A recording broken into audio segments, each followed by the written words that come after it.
Welcome to the part 2 of breaking free from the pattern of attracting emotionally unavailable people. And today in this video, let's discover the 5 simple steps that you can do in order to break free from this pattern. So, the first thing is, when I talk about how to break free, now that you have identified using what we did in our part 1, let's first focus on taking emotional pauses. I'll tell you, because I have the same pattern. One of the very conscious steps which I take on a daily basis is to not get attached with people too quickly. Like, I am someone who gets attached with people very quickly. If anybody is going to talk with me very in a very kind way, I'll start thinking about that person again and again. So the first thing people like us who needs to break free from this pattern needs to do is we need to be very very conscious about taking emotional pauses. What do I mean by this? Don't get attached too quickly with every person that you meet, because it's very important to analyze about the person as well, that are you attracting the same kind of people? Can you trust this person? And you know what, one of the most craziest things that happens to us when we are trying to break free from this pattern is we start meeting the right people. We start meeting the people who we feel can actually help us to heal. But the fact is, it's not about putting all your energy towards making new and new connections. It's about जो भी energy बाहर जा रही है उस energy को कैसे आप वो फोकस करके how can you shift the energy from them to you. And how can you do that when you're actually nurturing your inner child? Because every single day it's like you become your own parent, even though you have parents. But because of whatever we did in part 1, we know we have a lot of inner child wounds. We know that we are struggling with a lot inside, and we need to heal that inside. 5-year-old kid जो हमारे अंदर है, उसको हमें heal करने के लिए you need to become the parent. You need to be your own father. You need to be your own mother. You need to be your best friend. You need to be your cheerleader. So understand what exactly is something that you can do in order to heal this pattern. How can you spend time? Like, for me, it's as simple as getting ready and clicking pictures. That is something that gives me a lot of happiness, because I really love doing these things. I love getting ready. I love putting eyeliner. I love putting makeup.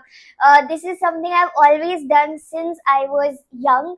I'm still young, of course, but I'm just talking about very, very young. So, since childhood, I've been a person who loves makeup. Since childhood, I've been someone who loves dressing up. So, this is something that I do, like pursuing my hobbies in terms of, before making this video, I actually put out a song and I started dancing. I started dancing on a random song, and I think 30 minutes passed by and I did not know in the middle of shooting video, because I just felt and I allowed my inner child to express the way she wants to be expressed. Whenever I'm alone home, sometimes I order something for myself. I don't wait for anybody to do that for me. If I love something, I just go on Amazon and I buy it, because I really want to nurture her in the best possible way. The next thing that you should do is keep a red flag journal. Red flags is something mostly in relationships we talk about. He's a green flag, she's a red flag, she's a green flag, he's a red flag, all these things. But here I'm talking about the red flag people, emotionally unavailable people. Ask yourself, every single time you meet someone, every single time someone hurts you, every single time you feel that someone else is actually overpowering you, understand that it's the familiarity that is attracting such people. The moment you break the chain, these people are going to have a distance with you, or rather you are going to maintain a distance. So keep a red flag journal. Understand, journal about such people. Whenever you're meeting someone, I always keep a diary with me and I keep writing down, what, this person makes me feel this way, and I feel I'm getting attracted towards her or him, just because I feel that some of my emotional needs are being met because of that person, because I've never got that love, I've never got that trust. But is he or she the right person to rely on? Is he or she? And I'll talk about something called emotional dependency, a very bad thing to keep. I always know that I will never allow someone to be my need. Never. I will never allow someone that he or she is my need, because it's like I do not want to depend on anyone for my emotions. I do not want someone else to take the pressure of my happiness, because that's my responsibility. Neither do I want to be someone with whom someone is very much emotionally dependent, because emotional independence while having attachment works, but having attachment with emotional dependencies, the third thing to develop is boundaries. It's very important to set boundaries, because until and unless you are not going to set boundaries, people are going to overpower you, people are going to make you feel empty at the end. I have known the feeling of giving so much to everybody around me, and at the end of the day, when I needed them, I found no one. And trust me, this hurts a lot. This used to hurt me a lot. That why is it that I am always here for people, but I don't even find any one single person for me. And it all shifted when I heard my mentor Blair Singer talk about code of honor. Like, if I have to give you a very simple example, the government has its own rules and everybody abides by it. And that's why we have peace. There's no, similarly, if you will not have boundaries, if you are not going to have your own values, if you are not going to follow your own values, you will keep on getting ruled by other people. You will keep on getting kidnapped by their thoughts, by their emotions, by everything that they are doing, and your life would feel like कि यार मैं उसका कठपुतली हूँ. You are more of a servant to other people rather than being a human being. So like, if I can give you one simple reason like how to set boundaries, be very clear first of all on what are your top 3 values. Like, for me, the first value that will always come and I can never compromise on it is my authenticity. I cannot be around those people who make me feel that I cannot be me. I cannot be around those people who dominate me, because I want my own freedom. I want to be myself everywhere I go. So authenticity is my first value. Next value that I have is like, money is important to me. Like, for now, I think the second value which I would rate is money and my career, because somewhere I feel that I can be only happy in my life, or somewhere for now my current energy is like ki, the moment I invest more and more of my time in my goals, I feel more happy and I feel like I can give to other people. Like, abhi ke liye, I think since childhood till now, I've never had my top 3 as one of my family or relationships, because like, I am more of a person, because this is something, अगर मुझे बहुत ज़्यादा hesitation होती थी बोलने में किसी के सामने कि फैमिली मेरे लिए अभी वैल्यू नहीं है, मे बी बाद में हो तो it's a different case, because every single time it used to be like you are not someone who will take care of your family, you are not someone who actually values your family.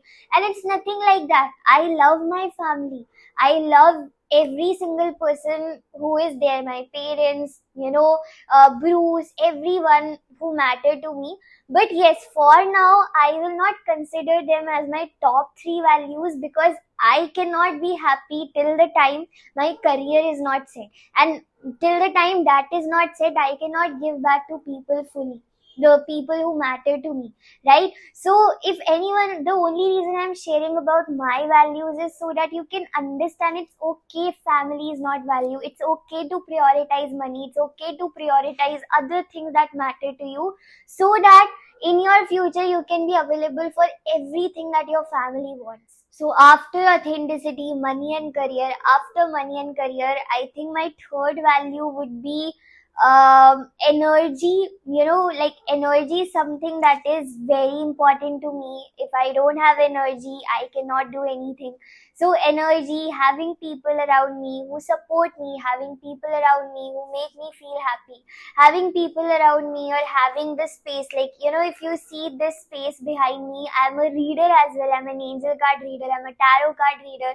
So such things make me happy, such things make me feel with alignment with myself, right? So understand your top 3 values. I've given a link in the description below. There's a Dr. D Martini test that you can have in order to understand your values. If you are not knowing it, that test is enough to give you a lot of importance and help you to understand what are your core values.